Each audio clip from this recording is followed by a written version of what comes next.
Ya.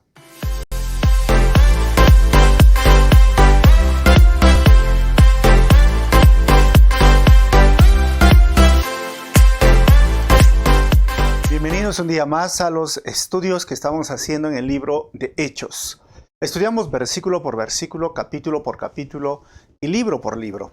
Los domingos estamos estudiando el libro de Hechos y los miércoles ahora Primera de Tesalonicenses, y en las diferentes reuniones que tenemos, ya sea con grupo de jóvenes o adolescentes o varones o mujeres o matrimonios, estamos haciendo diferentes libros, así que están invitados.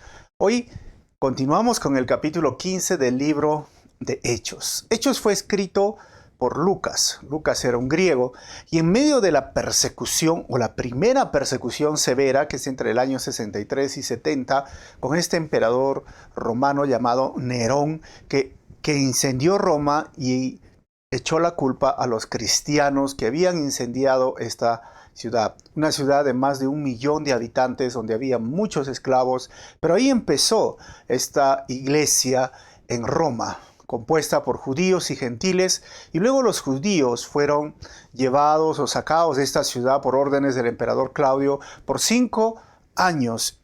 Y cuando regresaron los judíos después de 5 años, la gran mayoría eran gentiles dentro de esta iglesia. Pablo no conocía Roma, no conocía esta iglesia, pero sí escribe esta carta, o mejor dicho, Pablo va a hacer los viajes misioneros, y cuando escribe esta carta en el libro de Hechos, obviamente relatando a Lucas, va a describir también los conflictos que tenía tanto los romanos, o mejor dicho, pondríamos en forma general, gentiles y judíos. Y gentiles y judíos tuvieron conflictos, y estos conflictos surgían también ahora desde los judaizantes. Los judaizantes eran aquellas personas que decían que la ley o la Torá deberían de obedecer también los gentiles.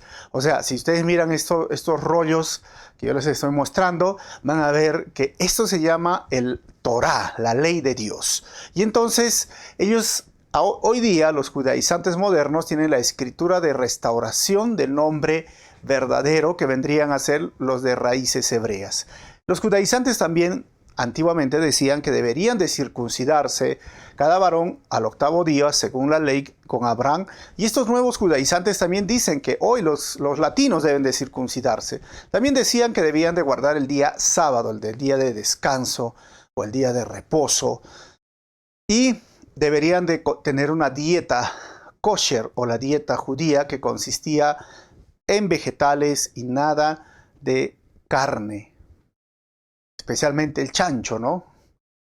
También dicen que deben de vestirse los latinos, los gentiles, estos nuevos judaizantes, como los judíos, con un talit que estaba en la cabeza, o la kipá, para cubrir su cabeza, y deben de cambiar su forma de vestir e ir a la iglesia como un judío o un israelita. Todas estas partes que hemos visto, ya sea los conflictos en Roma o en muchas iglesias, tanto en Roma, o los primer y segundo viaje y tercer viaje misionero que vamos a ver en el libro de Hechos, eran los conflictos con estos judíos y algunos de la secta de los fariseos, o que eran de los fariseos y ahora llegaron a ser cristianos. Y hemos visto en los primeros versículos que hubo conflictos. A ellos se los llamó judaizantes, y hoy hay muchos grupos nuevos judaizantes, dentro de ellos raíces hebreas. Por ejemplo, también en nuestro país tenemos los israelitas del Nuevo Pacto, o también aquellos que guardan, o los del séptimo día, los adventistas, y muchas otras iglesias. Y frente a ellos vamos a ver hoy día de qué se trata este acuerdo teológico, porque este es el título que hemos puesto a este sermón, ¿no? El acuerdo teológico que tienen ahora en Jerusalén para los que no son judíos. Vamos a orar y continuamos con nuestro estudio. Señor, te doy gracias en este momento.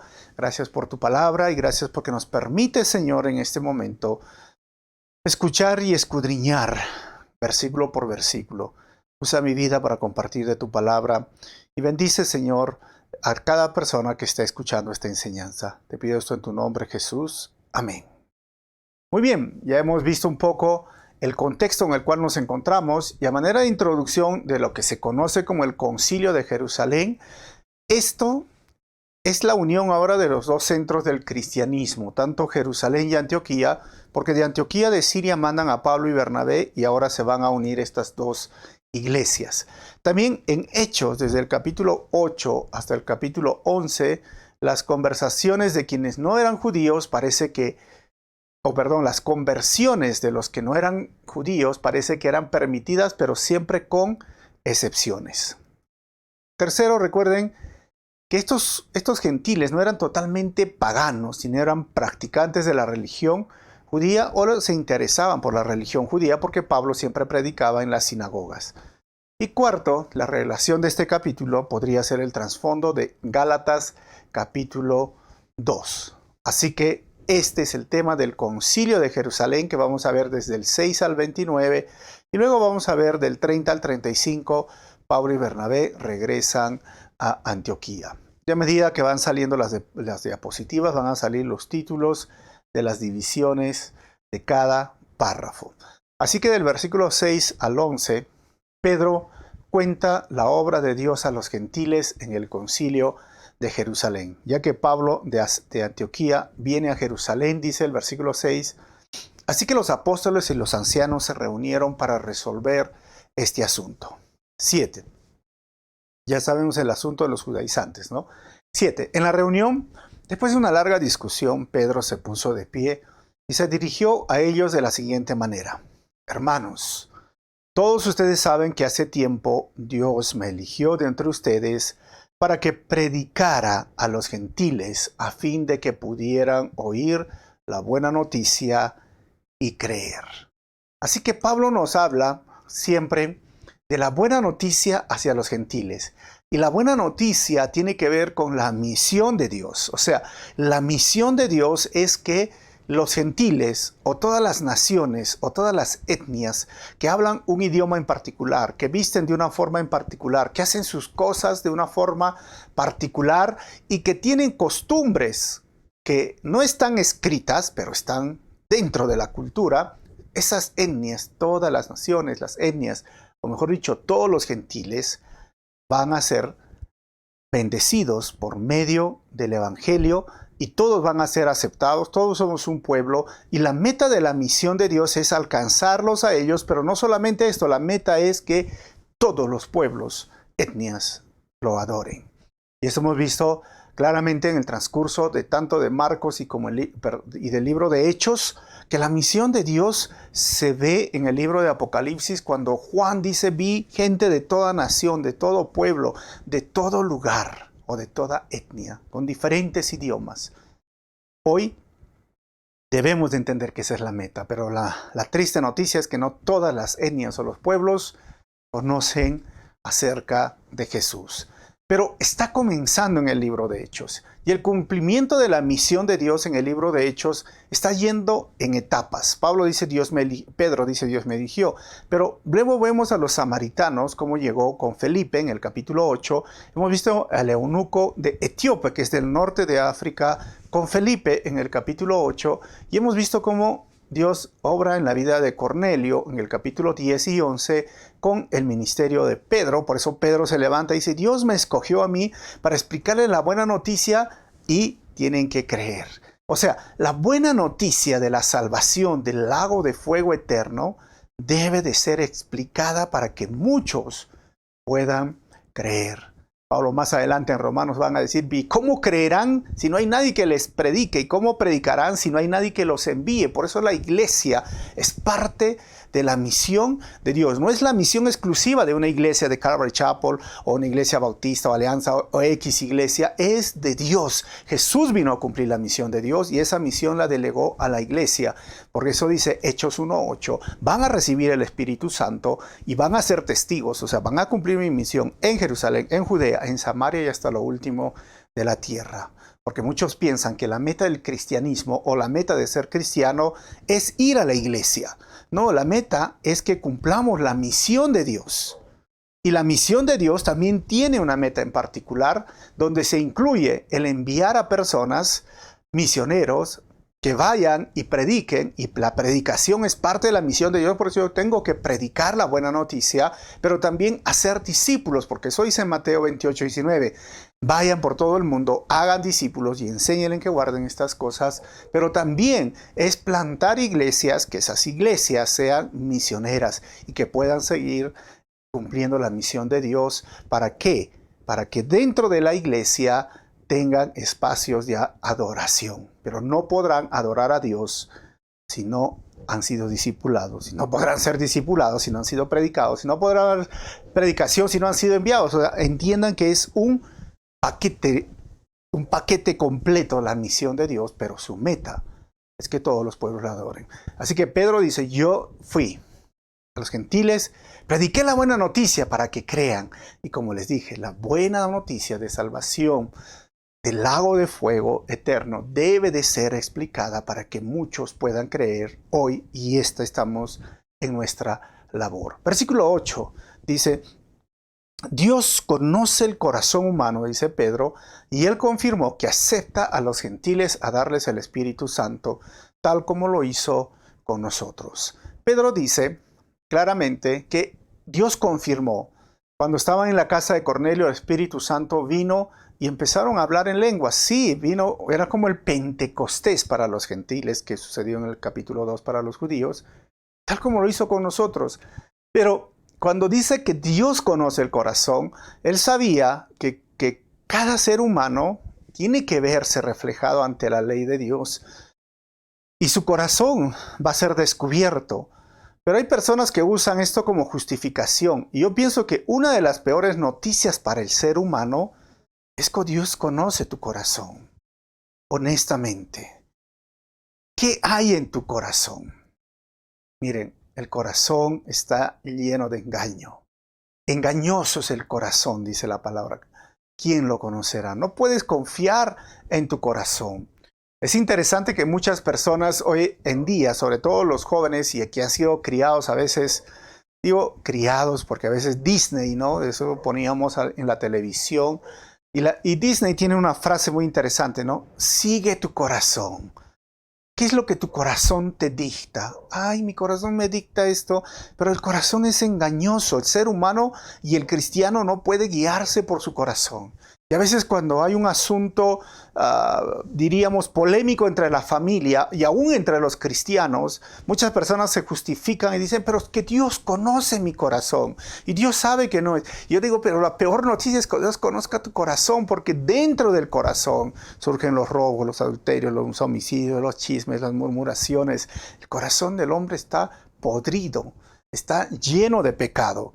Y si es cierto que Dios conoce nuestro corazón, como dice Lucas capítulo 16, versículo 15, y entonces Él les dijo, a ustedes les encanta aparecer como personas rectas en público, eso le decía a los líderes judíos, pero Dios conoce el corazón. Y lo que este mundo honra es detestable a los ojos de Dios. Pedro decía, sí, Dios conoce el corazón, pero el corazón de los gentiles y el corazón del hombre religioso realmente estaba detestable delante de Dios. Pablo va a explicar esto en Romanos. Desde el capítulo 1 hasta el capítulo 5 va a hablar de lo que se conoce en teología como la depravación del ser humano. Es decir, no hay nada bueno en el corazón del ser humano. Y aún lo que aparenta ser bueno, al final son deseos egoístas o queriendo sacar ventaja. Créame, no podemos usar esto como decir una justificación de que soy buena persona. No somos buenas personas. Pedro decía, Dios conocía su corazón. Ellos lo necesitaban. Sí, el Espíritu Santo confirmó. Y si tú hoy te consideras una buena persona, créeme, no hay ninguno bueno. No hay ninguno justo. Al final diríamos, y si yo tuviera que decir qué es lo bueno que hay dentro de mi corazón, lo único bueno es Cristo. Lo demás, el Efraín, con todos sus deseos, no soy bueno, no lo soy. Si no fuese Cristo en mí, si no fuese Cristo transformando mi vida, no tendríamos hoy el valor que tenemos como hijos de Dios y no haríamos las cosas ¿qué hacemos si Cristo no viviría en nosotros? Versículo 9. Él no hizo ninguna distinción entre nosotros y ellos, dice Pedro. Pues Él, pues les limpió el corazón por medio de la fe, como les dije. Ahora, hay dos verdades acá. La distinción, que no hay acepción de personas, y Él limpia el perdón de pecado. O sea, Dios no hace acepción de personas, como dice Gálatas 3:28. ¿Por qué? Porque ya no hay judío ni gentil en Cristo. Ya no hay esclavo ni libre. Ya no hay hombre ni mujer. Porque todos ustedes son uno en Cristo. Este pensamiento de que Dios no hace acepción de personas era revolucionario. Pedro está diciendo, tanto gentil como judío, ahora son aceptados y pueden ser perdonados y pueden ser hijos de Dios. Eso era revolucionario porque el judío era racista, ¿no? Ustedes saben que el racismo, esta palabra racismo surge en 1800 básicamente, es un deseo de la evolución. El evolucionismo trajo diciendo que hay razas superiores, hay razas mejores que otras, pero para Dios hay una sola raza y es la raza humana. Pero el asunto religioso de ser judío y ser gentil lo rompe aquí. Y esclavo ni libre es el asunto social, porque había más de 500,000 de esclavos en todo esta capital de Roma, y en el Imperio Romano muchos esclavos, pero Dios dice, ¿sabes qué? Dios ya no hace acepción de personas, dice Pedro a través, y obviamente la Escritura, ya no hay ni esclavo ni libre, y ya no hay hombre ni mujer, y es otro tema social, porque el hombre tenía derechos y la mujer no tenía derechos. El hombre, recuerden, era considerado y la mujer desconsiderada, o sea, solamente tenía deberes, y Dios dice, no, hombre, mujer, esclavo, libre, judío, no, Dios no hace acepción de personas, y desde la iglesia debemos de demostrar esto. No hay acepción de personas en la iglesia. No al racismo dentro de la iglesia. Pero Pedro también dice una gran verdad. Él limpia el corazón de estos gentiles, limpió el corazón por medio de la fe. O sea, al final Dios quiere que todos se salven. Y esto dice 1 Timoteo capítulo 2, versículo 3 al 4. Esto es bueno y le agrada a Dios nuestro Salvador, quien quiere que todos se salven y lleguen a conocer la verdad. Por medio de la fe va a ser limpio nuestro corazón y Dios quiere que todos se salven. Y cuando habla la palabra limpiar, está hablando de la palabra purificar en el asunto, por ejemplo, de un leproso. Cuando un leproso era sanado, como en el caso de Jesús que sanó, y en raras ocasiones la lepra sanaba, normalmente no, pero Jesús sanó a un leproso y le decía, haz los ritos de purificación, límpiate. Y eso es justamente la palabra que usa Pedro, que Dios puede limpiar el corazón por medio de la fe, y es porque tu corazón está realmente sucio, hermano. El corazón, mi corazón, como les decía hace un momento, no puedo decir Dios conoce mi corazón, porque si abriría mi corazón, Dios mío, qué suciedades tendría. Pero Dios limpia, purifica por medio de la fe.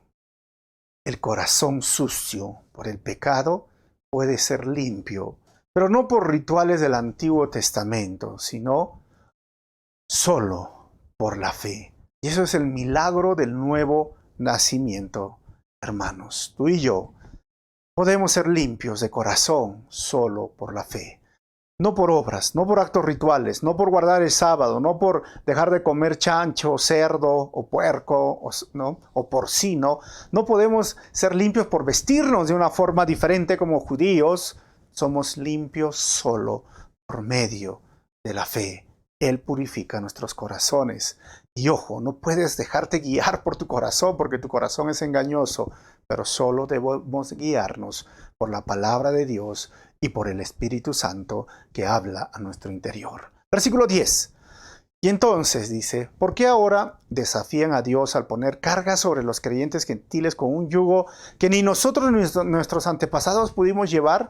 O sea, Pedro dice, si Dios ya limpió su corazón, si Dios ya selló con el Espíritu Santo, ¿por qué desafían a Dios? Esa es la palabra desafiar. En la versión Reina Valera dice, ponen a prueba. Y ese es el peirazo, que significa desafiar, poner una prueba con miras a caer. ¿Por qué quieres desafiar al poner a Dios y a los gentiles cargas? Y viene la palabra que usa, cargas sobre los creyentes gentiles con un yugo que ni nosotros ni nuestros antepasados pudimos cumplir. Y cuando Pablo usa la palabra yugo, generalmente se refería al Shema. Y el Shema es la ley escrita y la ley oral. Y ese yugo dice que no los podía dejar andar así como ven este yugo, ni para acá ni para allá. Pero Mateo 11:29, Jesús dice, pónganse mi yugo. Déjenme enseñarles porque yo soy humilde y tierno de corazón y encontrarán descanso para el alma. El yugo de Jesús es totalmente diferente. Mientras que la ley era un yugo pesado, así como de trabajo, el yugo de Jesús se basa en el compañerismo, en la coinonía, en la gracia, en la misericordia, en el perdón, en la fe. Él quiere que andes con Él. Y Pablo vuelve a decir que cuando usa esta palabra, un yugo que ni nosotros ni nuestros antepasados pudimos llevar, lo que está diciendo es que la ley no fue capaz de traer la salvación para la humanidad caída. Mientras que el yugo de Jesús nos ayuda, mejor dicho, y es ligera. Y es ligera porque es Jesús quien lleva todos nuestros pecados en su hombro. Es Jesús quien lleva nuestras cargas del pecado en su hombro. Es Jesús quien lleva nuestras derrotas, nuestros tropiezos, o todo aquello. Dice, yo lo llevé, pero anda conmigo. Obedece mis mandamientos, escucha mi voz. No es difícil.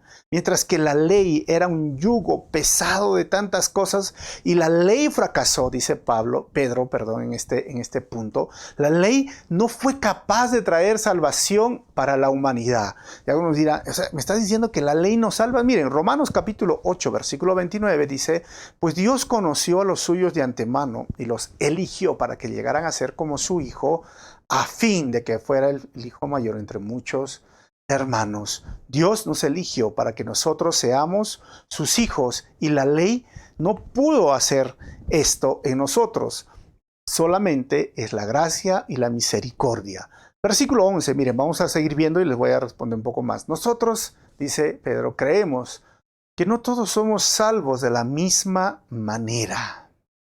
Por la gracia no merecida que proviene del Señor. Así que la gracia es el yugo de nuestro Señor, que es gracia, es un regalo no merecido. La gracia no merecido que proviene del Señor. Romanos capítulo 3, versículo 21 al 22 dice, pero ahora, tal como se prometió tiempo atrás en los escritos de Moisés y de los profetas, Dios nos ha mostrado cómo podemos ser justos ante Él sin cumplir con las exigencias de la ley. Miren el versículo 22. Dios nos hace justos a sus ojos cuando ponemos nuestra fe en Jesucristo. Y eso es verdad para todo el que cree, sea quien fuera. O sea, estos versículos dicen, no podemos ser justos ante Él. ¿Cómo podemos ser justos ante Él sin cumplir con las exigencias de la ley? O sea, la ley no pudo hacer justo a nadie. ¿Y cómo nos hace justos entonces? Poniendo nuestra fe en Jesucristo, creyendo en Él, como dice Pedro, y la gracia inmerecida. ¿Y cuál es la gracia inmerecida? Que todo aquel que cree, sea quien fuere, judío o gentil, esclavo, libre, hombre, mujer, sea quien fuere, es salvo. Ese yugo pesado de la ley es aquel yugo que estos judaizantes quisieron poner en los gentiles y es el mismo yugo que quieren poner hoy los judaizantes modernos. No comas cerdo o chancho, guarda el sábado, vístete de una forma, etc. O circuncídate. ¿Por qué quieren regresar a lo antiguo, a lo que no sirve, a lo que no funciona o a lo que no sirve para la salvación? Sí, la ley tuvo un propósito, y eso le enseñé la semana pasada, pero para salvarnos no ayuda. ¿Qué es lo que nos ayuda para salvarnos? Fe o creer en Jesucristo y gracia inmerecida. solo es la salvación. Versículo 12, miren. Pablo y Bernabé cuentan la obra de Dios ahora entre los gentiles en el concilio de Jerusalén. Ya habló Pedro, ahora Pablo y Bernabé. Todos escucharon en silencio mientras ahora Bernabé y Pablo les contaron de las señales milagrosas y maravillas que Dios había hecho por medio de ellos entre los gentiles. Después de regresar de su primer viaje, obviamente. ¿Por qué cuentan las señales milagros? Porque normalmente las señales milagrosas y maravillas eran para dar veracidad al mensaje divino de la buena noticia. Todas esas señales milagrosas o maravillas hemos visto con Bar Jesús o un paralítico siendo sanado. O sea, todo eso era simplemente para que la obra de Dios pueda reflejarse ante los gentiles y para decir que el mensaje era verdad o la veracidad del mensaje divino de nuestro Señor. La verdad es que Dios hoy sigue obrando de esta forma, pero muchas veces las personas han caído en el show y en el espectáculo de ver señales y milagros o de buscar señales y milagros. Y el cristiano no debe de ir sobre señales y milagros porque ya tenemos la verdad bíblica y es suficiente. Eso no significa que Dios no sigue obrando hoy con milagros, sí lo sigue haciendo, pero no es lo primero que debemos buscar. Lo primero que debemos buscar es conocer a Dios, su reino y su justicia, la verdad, la palabra de Dios, y señales o milagros nos seguirán a nosotros. Nada más, no es lo opuesto. Ahora, versículo 13 al 21, Pablo y Bernabé hablaron, pero Santiago ahora resume la obra de Dios a los gentiles en el concilio de Jerusalén. Después de escuchar a Pedro, a Pablo, porque obviamente está resumiendo Lucas esto, dice el versículo 13, cuando terminaron, Santiago se puso de pie y dijo, hermanos, escúcheme. ¿Y quién es este Santiago que dijo, escúcheme? Primero, no es el apóstol Santiago, que ya fue asesinado en Hechos 12, 1 al 2, como lo hemos estudiado. ¿Quién era este Santiago? Era el medio hermano de Jesús. ¿Medio hermano? Sí, era el medio hermano, y él se convirtió en el líder de la iglesia de Jerusalén. Él también es el autor del libro de Santiago que tenemos en el Nuevo Testamento, y muchas veces a este Santiago, el medio hermano de Jesús, lo llamaban Santiago el Justo, y a veces se le llamaba rodillas de camello. ¿Y por qué le decían rodillas de camello? Porque dice que pasaba horas y horas orando hasta que se le hacían callos en las rodillas. Era hijo de José y María, medio hermano de Jesús. Eso ya lo he enseñado, está grabado, están en los videos de Calvary Chapel Arequipa en el YouTube, y no olvides suscribirte, ponle la campanita para que te lleguen los videos y puedes buscar cómo es que la tesis, digamos, católica de que Jesús no tuvo hermanos o que María fue virgen, perpetuamente virgen, cae. Eso ya lo hemos estudiado, porque Jesús sí tuvo hermanos, y no hay un solo versículo, hay más de 5 versículos. Y este Santiago es el que está ahora liderando la iglesia de Jerusalén. Si quieren conocer más, por eso les dije, busque en las redes sociales, está en Facebook y está en YouTube. Versículo 14. Entonces ya sabemos que es este Santiago, y dije, pero Pedro les ha contado de cuando Dios visitó por primera vez a los gentiles para tomar de entre ellos un pueblo para sí mismo. 15. La conversión de los gentiles es precisamente lo que los profetas predijeron, dice, como está escrito. Ahora, Santiago va a usar una frase de Amós, capítulo 9, versículo 11 al 12, pero que está en la Septuaginta. La Septuaginta es la versión griega del Antiguo Testamento.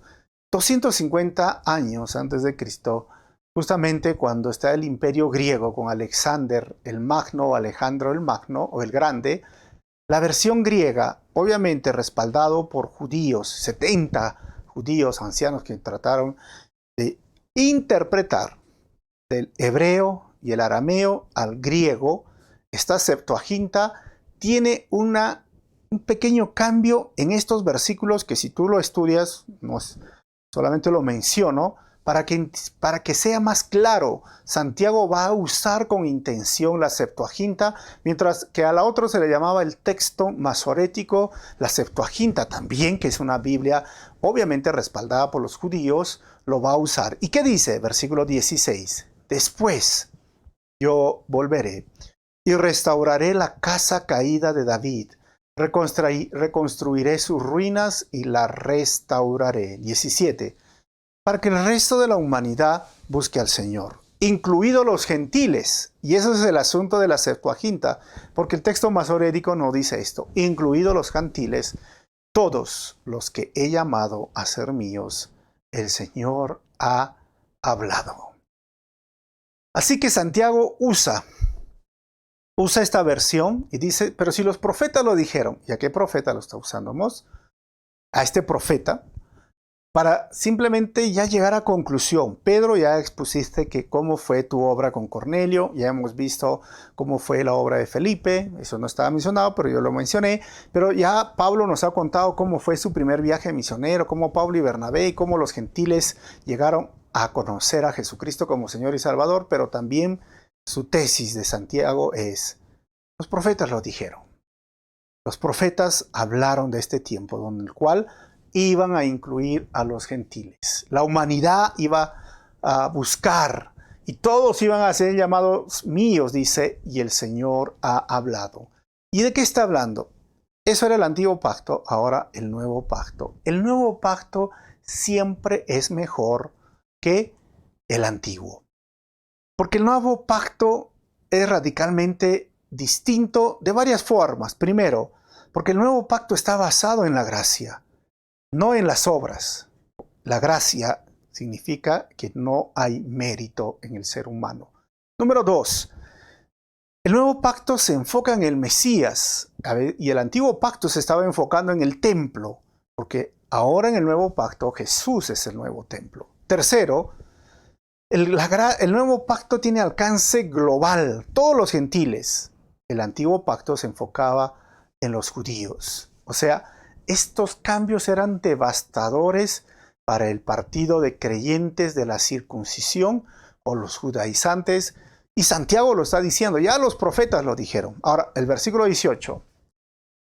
Aquel que hizo que estas cosas se dieran a conocer desde hace mucho. 19. Y mi opinión entonces es que, dice Santiago, no debemos poner los obstáculos a los gentiles que se conviertan a Dios. Así que los obstáculos no deben de haber. Entonces, hasta este momento, el apóstol principal, Pedro, el apóstol rabino convertido, Pablo, el líder de la iglesia de Jerusalén, Santiago, y al igual que vamos a ver más adelante que el consenso, el voto de la iglesia madre, todos se pusieron de acuerdo en contra de los judaizantes por querer hacer que los gentiles se circunciden, guarden la ley de Dios el sábado y guarden y sean parte de los judíos. No necesitamos nosotros como gentiles. Versículo 20. Al contrario, deberíamos escribirles y decirles que se abstengan de comer alimentos ofrecidos a ídolos, de inmoralidad sexual, de comer carne de animales estrangulados y de consumir sangre. Ya vemos 4 cosas, ¿no? Dejar de comer alimentos ofrecidos a los ídolos, inmoralidad sexual, comer carne de animales y de consumir sangre. ¿Y qué significa consumir sangre? Miren, en Levítico 17, 10 al 11, dice la ley, si algún israelita de nacimiento o extranjero que viva entre ustedes come o bebe sangre en cualquier forma, yo me pondré en contra de esa persona y la excluiré de la comunidad. Porque la vida del cuerpo está en la sangre.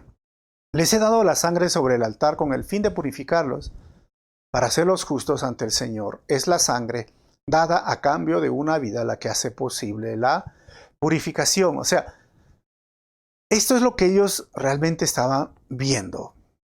Que la sangre no deberían ni comer ni beberla. Ahora, esto tiene que ver con un asunto cultural, esto tiene que ver con un asunto de la ley de Dios, obviamente, pero tiene un trasfondo. En Levítico dice la vida humana. Es muy popular hoy día en nuestros países esta salchicha, un tipo de salchicha de sangre. ¿Debemos de comerla o no debemos de comerla? Porque también es algo que la ley de Levítico, si un judío vendría y dice, yo no lo como, pero nosotros, y eso vamos a ver un poquito más adelante. Así que versículo 21 dice, pues esas leyes de Moisés se han predicado pues todos los días de descanso en las sinagogas judías de cada ciudad durante muchas generaciones. Así que ahí termina este párrafo y es curioso que dice Santiago, esto se ha predicado en las sinagogas. Por eso es que decía en el principio, no estaba dirigido estrictamente a gentiles paganos, sino a gentiles que conocían la ley o que asistían a la sinagoga o que querían ser prosélitos, pero no les permitían ser prosélitos porque la religión judía era muy estricta. Y entonces esto era un tema que tenía que resolverse. Y Santiago se refiere primero a ellos. Pero vamos a ver cómo lo resuelve. Vamos a ver del 22 al 29 la carta enviada a los gentiles desde el concilio de Jerusalén. 22. Entonces los apóstoles y los ancianos junto con toda la iglesia de Jerusalén escogieron delegados y los enviaron a Antioquía de Siria con Pablo y Bernabé para que informaran acerca de esta decisión. Los delegados escogidos eran dos de los líderes de la iglesia, Judas, también llamado Barsabás, y Silas. Hay un Barsabás que aparece en Hechos 1, hermanos, y que parece que es su familiar, que fue parte de querer poner o reemplazar a Judas Iscariote. De repente el Barsabás. Y luego Silas, que llega a ser Silvano y llega a ser parte del equipo misionero de Pablo. Es así que estos dos eran considerados, y es curioso que se los va a considerar profetas más adelante, y eran los dos parte de la iglesia en Jerusalén. Ahora, versículo 23. La carta que llevaron decía lo siguiente. Ellos van y dice, ¿cuál fue la carta? Nosotros, los apóstoles y los ancianos, sus hermanos de Jerusalén, escribimos esta carta. Miren quiénes escriben, ¿ah? Los apóstoles, los ancianos, los hermanos de Jerusalén, escribimos esta carta a los creyentes gentiles de Antioquía, Siria y Cilicia, saludos. 24. Tenemos entendido que unos hombres de aquí los han perturbado e inquietado con su enseñanza, pero nosotros no los enviamos. 25. Así que decidimos, después de llegar a un acuerdo unánime, ¿quiénes? Todos, enviarles representantes oficiales junto con nosotros, con nuestros amados Bernabé y Pablo. 26. Quienes han arriesgado la vida por el nombre de nuestro Señor Jesucristo. 27. Les enviamos a Judas y a Silas para confirmar lo que hemos decidido con relación a la pregunta de ustedes. 28. Pues nos pareció bien al Espíritu Santo y a nosotros no imponer sobre ustedes una carga mayor que estos pocos requisitos. En estos momentos, hermanos, los siervos de Dios, guiados por el Espíritu Santo, guían en los detalles de libertad y responsabilidad de vida cristiana ahora. Y es curioso que el texto dice estos pocos requisitos. ¿Y qué significa estos pocos requisitos? Mire, estos pocos requisitos no se relacionan con la salvación personal, sino con el compañerismo entre los creyentes judíos y los creyentes gentiles en las iglesias. Y vamos a ver cuáles son estos pocos requisitos. 29, lo mismo que hemos leído anteriormente. 1. Deben abstenerse de comer alimentos ofrecidos a ídolos. 2. De consumir sangre o la carne de animales estrangulados. Y 4. De la inmoralidad sexual. ¿Ok? Si hacen esto, harán bien a Dios. Y aquí habla la idolatría, los alimentos sacrificados a los ídolos, la inmoralidad sexual y de la carne o de los animales estrangulados. De la carne o los animales estrangulados. Siempre la pregunta es esta, ¿no? ¿Realmente estos requisitos son también para nosotros, los que estamos en Latinoamérica? Es curioso que el texto se dirige a estas tres regiones, Antioquía, Cilicia y Siria. Eso significa que no era para todas las iglesias, dicen algunos. Pero también recordemos que justamente son las regiones donde Pablo plantó las iglesias o levantó iglesias en su primer viaje misionero. Obviamente que después en el segundo y el tercer viaje amplía las iglesias y las regiones como Asia y luego vamos a ver Macedonia. Pero si hubiese sido Macedonia también, porque el problema de los judaizantes abarcó los primeros años del cristianismo que estaba desarrollándose, que estaba progresando. Obviamente que los judíos que escucharon los primeros el evangelio y que fueron casi 5,000 personas ahora en los primeros meses de la iglesia y luego llegó a los gentiles, pues los judíos dijeron, si los gentiles quieren ser parte ahora de este mensaje, tienen que guardar la ley y circuncidarse. Y ese era el problema, porque no entendían, no comprendían al 100%, y vemos cómo el cristianismo se va modificando o reinterpretando, pero con la guía del Espíritu Santo.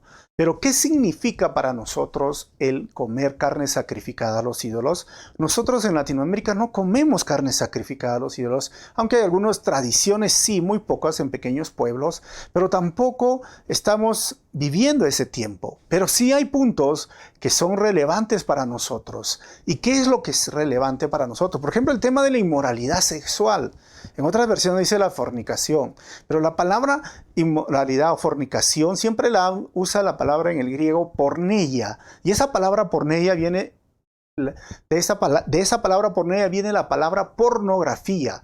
Y es un tema más amplio que tiene que ver con la pureza sexual. Si bien es cierto, dice, no, pero no estoy diciendo fornicación. Y algunos piensan que la fornicación está hablando de no tener relaciones sexuales antes del matrimonio, pero después del matrimonio, eso no hay problema. No, o sea, esta palabra inmoralidad sexual, que viene a ser porneia, está hablando todos los asuntos sexuales que están fuera de la relación matrimonial. Es pecado, no debe de hacerlo. Idolatría, no debe haber la idolatría. Hoy día Latinoamérica está llena de ídolos. Tienes que dejar la idolatría y adorar solo al Creador. Pero también dice ahora el conflicto es de lo estrangulado o de animales estrangulados. Pues obviamente en todos los Andes se come animales estrangulados. Por ejemplo, agarran el cuy o el conejo, lo golpean y no derraman su sangre.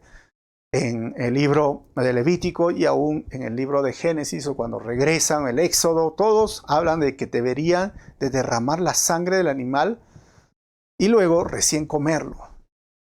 Y también diremos, y la salchicha, esa la morcilla o la sangrecita que le dicen. Miren, este es un asunto cultural, pero yo lo veo en la Biblia y la Biblia dice que no lo hagan. Y si es un asunto en el cual la cultura a veces lo hace como tipo de ritual, pues yo no lo hago, ¿no? Pero eso entra en un tema que se llama libertad cristiana y la responsabilidad cristiana. Debemos de recordar esto. Somos libres, sí. Y acaba la libertad cristiana, pero la libertad y la responsabilidad cristiana van juntos de la mano. Por ejemplo, Martín Lutero decía lo siguiente. Aunque el cristiano sea un hombre libre del todo, es necesario, sin embargo, que se convierta en siervo del prójimo, decía Martín Lutero. O sea, donde acaba tu libertad, o mejor dicho, ¿dónde acaba tu libertad? Tu libertad acaba cuando ofende la libertad del otro hermano. Y aquí podríamos decir, pero si mandamos a los temas de los tatuajes, de los piercing, de la ropa, del vestido, del cabello, el teñido de cabello, etcétera, etcétera, etcétera.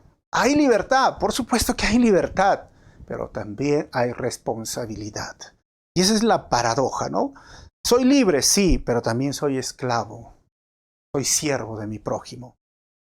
Hay que ser responsables frente a la libertad cristiana. Si bien es cierto esos 4 puntos que se les dio en el contexto en que vivía la iglesia, esos 4 puntos nos dan principios a nosotros de que cada cultura tiene lo que es normal en una línea y más arriba es fuera de lo normal y más abajo es fuera de lo normal, pues que vivamos, que no sean pecado, obviamente. Va a decir, ¿es pecado ponerse un piercing? Yo diría, no, no es pecado, pero eres libre, pero también tienes que ser responsable.